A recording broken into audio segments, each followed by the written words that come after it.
मुंबईमध्ये रात्री 12 ते पहाटे 4 पर्यंत पावसानं तुफान बॅटिंग केली आहे। वर्सोव्यात 157 मिलीमीटर पाऊस झालाय तर मुलुंडला 160 मिलीमीटर पावसाची नोंद झाली। 4 तासात मानखुर्दला 123 तर पवईला 122 मिलीमीटर पाऊस पडला। मरोळ आणि ओशिवऱ्यातही प्रत्येकी 108 मिलीमीटर पावसाची नोंद झाली। भांडूपमध्ये 120 मिलीमीटर तर दादरला 45 मिलीमीटर पाऊस पडलेला आहे।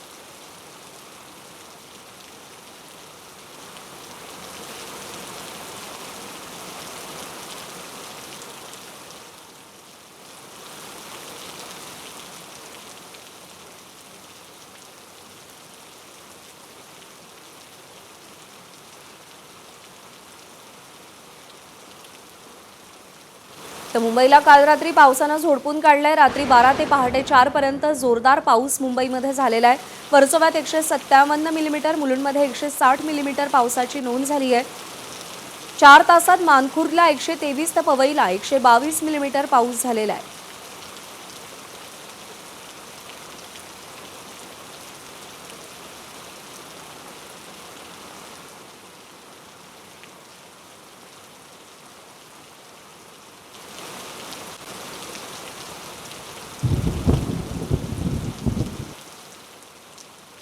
तर राज्यामध्ये आजपासून पावसाचा जोर वाढण्याचा अंदाज हवामान विभागाने वर्तवलाय। मुंबईसह कोकणपट्टीत आणि घाटमाथ्यावर मुसळधार ते अतिमुसळधार पावसाचा इशारा देण्यात आलाय। पश्चिम किनारपट्टी आणि संपूर्ण कोकण आणि सह्याद्रीच्या घाट भागामध्ये आजपासून म्हणजेच 29 जून ते 2 जुलै या काळामध्ये पावसाचा जोर वाढेल।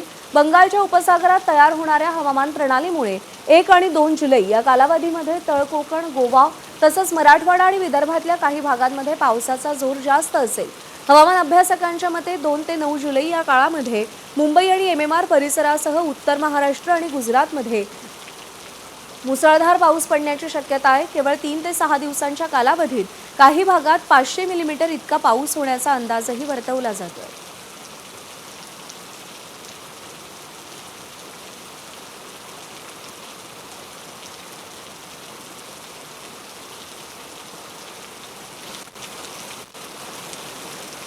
मुंबई महानगर परिसरात काल रात्री जोरदार पाऊस बरसला। पश्चिम उपनगरातील विलेपार्ले, नवी मुंबईतील वाशी आणि पनवेलमध्ये पावसानं हजेरी लावली। पावसामुळे रस्त्यांवरती पाणी साचलं होतं। विलेपार्ले, वाशी, पनवेल या भागातली ही दृश्य आपण पाहतोय। मुंबई आणि आसपासच्या महानगरांमध्ये पावसानं दमदार हजेरी लावली आहे आणि त्यामुळे काही भागांमध्ये पाणी साचल्याचं देखील चित्र आहे। वाशी, पनवेलमध्ये रस्त्यावरती पाणी साचलं होतं तर पावसाची संततधार रात्री 12 ते पहाटे 4 वाजेपर्यंत सुरू होती।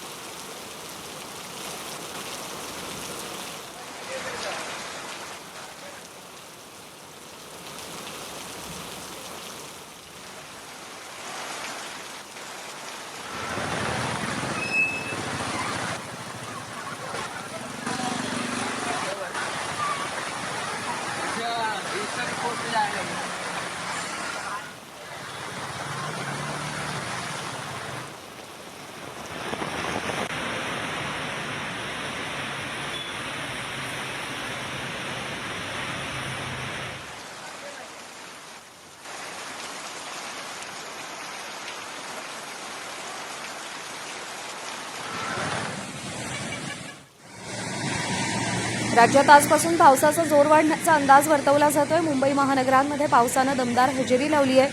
मुंबईसह कोकण किनारपट्टीवर मुसळधार पावसाचा इशारा देण्यात आला।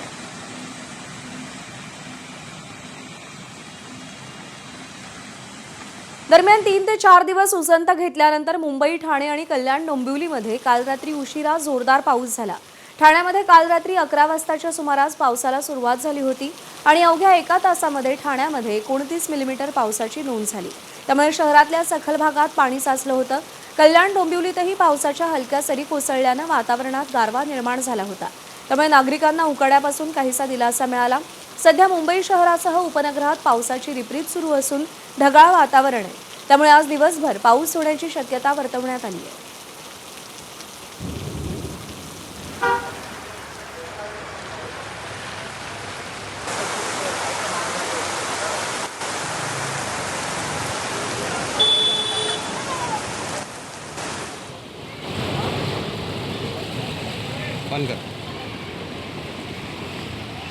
तर भिवंडीतही पावसामुळे दैना उडाल्याचं आपल्याला पाहायला मिळतंय। रस्त्यावरती पाणी साचलेलं होतं। याच पाण्यातून नागरिक वाट काढताना आपल्याला पाहायला मिळत आहेत. ठाणे आणि आसपासच्या परिसरांना काल मुसळधार पावसानं झोडपून काढलंय. ठाण्यामध्ये एका तासात 29 मिलीमीटर पावसाची नोंद झालेली आहे.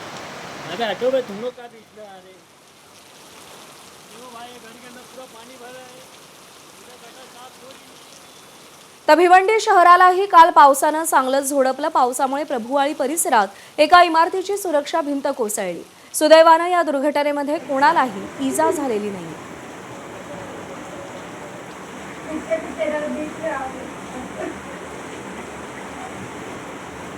ही भिंत कोसळतानाची दृश्य देखील समोर आलेली आहेत. प्रभुवाळी परिसरात इमारतीची संरक्षक भिंत कोसळली आहे.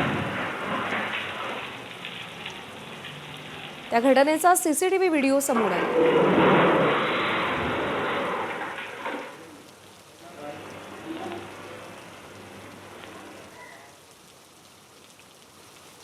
काल रात्री झालेल्या मुसळधार पावसामुळे भिवंडी शहरातील प्रभुवाडी परिसरात इमारतीची सुरक्षा भिंत या ठिकाणी कोसळलेली आहे. रस्त्याच्या बाजूला ही इमारत कोसळलेली नव्हती आणि दुसऱ्या बाजूला ही भिंत कोसळली आहे. त्यामुळे सुदैवाने कोणत्याही प्रकारची जीवित आणि हानी झालेली नाही किंवा कोणाला जखमा झालेल्या नाही आहेत. परंतु शेजारी असलेले जे घर आहे त्या घराला देखील या ठिकाणी भीती निर्माण झालेली होती का एकंदरीत हे घर देखील कोसळतं का असा प्रश्न होता. त्यामुळे घरातील नागरिकांनी आपला जीव वाचवण्यासाठी घर काही काळ खाली केलेला होता. क्या कहेंगे आप, किस वक्त ये हादसा हुआ और क्या कैसे हुआ ये? रात में 12 बजे हम लोग का आवाज़ आई, मतलब तो सोने की तैयारी में थे, तो बाहर आके देखे तो ये ऐसा दीवार गिरा हुआ है सब। वो पहले से ही वो ऐसा खोद के रखा है कि वो गिर जावे, पहले से ही है वो सब। देखो ना वहाँ से पूरा वो उसने खोद के रखा था दीवार के। जो दीवार के नीचे की मिट्टी सरक गई। दीवार की मिट्टी क्या, पहले से ही वो सब गड्ढा बना हुआ था। वो आप देखेंगे ना, वहाँ से देखिए जाके, पहले से ही सब गड्ढा बनाया कि वो दीवार गिर जावे, तो उनको पहले से तोड़ देना चाहिए था। देखो कबीलू का सब देखो सब नीचे आ गया। तो घर में भी डर का माहौल बन गया था। सब हम लोग बाहर आ गए थे ना, बच्चा सोया तो उसको भी उठा लिया। अनिल वर्मा, ABP माझा, भिवंडी. आणि पर्यटन नगरी म्हणून ओळख असलेल्या लोणावळ्याला पावसानं चांगलंच झोडपून काढलं. गेल्या 24 तासांमध्ये लोणावळ्यात तब्बल 131 मिलीमीटर पाऊस बरसलाय आणि त्यामुळे लोणावळ्यात यंदाच्या मोसमातल्या सर्वाधिक पावसाची नोंद झाली. पाऊस झाल्याची बाब समाधानकारक असली तरी गेल्या वर्षी आजच्या दिवसापर्यंत तब्बल 1885 मिलीमीटर इतक्या पावसाची नोंद झाली होती. त्यामुळे सध्या पाऊस सुरू असला तरी लोणावळाकरांना आणि पर्यटकांना अपेक्षित पाऊस अद्यापही बरसलेला नाहीये.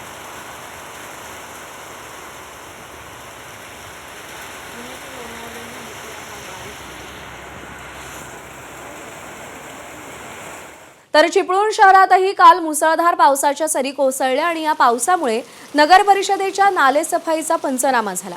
शहरातील चिंचनाका, अनंत आईस फॅक्टरी परिसरात गटारं तुंबल्यामुळे पावसाचं पाणी रस्त्यावरती आलं होतं. तर छत्रपती शिवाजी महाराज पुतळा परिसरातही गटारं तुंबल्यामुळे रस्ता पाण्याखाली गेला. त्यामुळे वाहन चालकांचे नाहक हाल झाले. शहरात तब्बल 3 तास पाऊस झाला.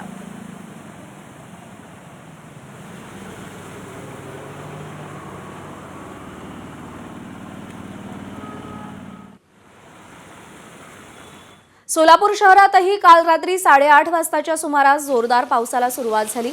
काल दिवसभर शहरामध्ये ढगाळ वातावरण होतं आणि त्यानंतर रात्रीच्या सुमारास पावसाला सुरुवात झाली. शहरातल्या सगळ्याच भागात पावसाची नोंद झाल्याचं कळतंय. या पावसामुळे वातावरणातही गारवा निर्माण झाला.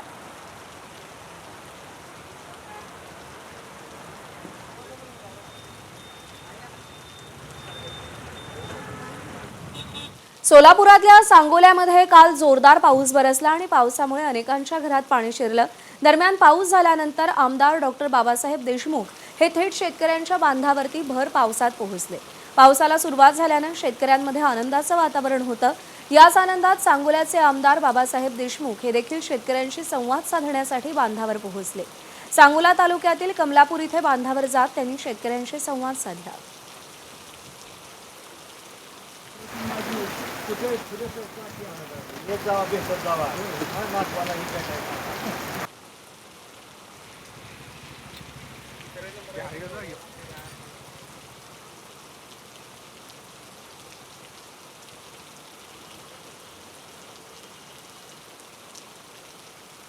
आणि यानंतरची बातमी बीडमधून आहे. बीड तालुक्यातील पिंपळनेर परिसरातही काल दमदार पाऊस झाला.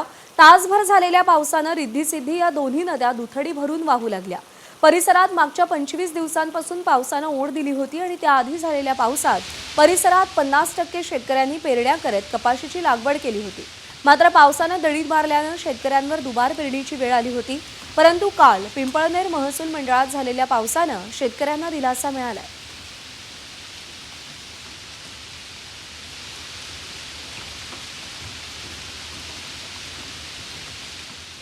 बीडच्या माजलगाव आणि धारूर तालुक्यात पावसानं दमदार हजेरी लावली. काल संध्याकाळी झालेल्या पावसामुळे धारूरमधील सरस्वती नदी खळाळून वाहू लागली आहे. या पावसामुळे शेतकऱ्यांमध्ये समाधानाचं वातावरण आहे. मागील काही दिवस पाऊस नसल्यानं खरीप पिकांची चिंता होती. आता सोयाबीन, तूर, मूग, उडीदसह खरीप पिकांना फायदा होणार आहे. पावसामुळे वातावरणातही गारवा निर्माण झाला.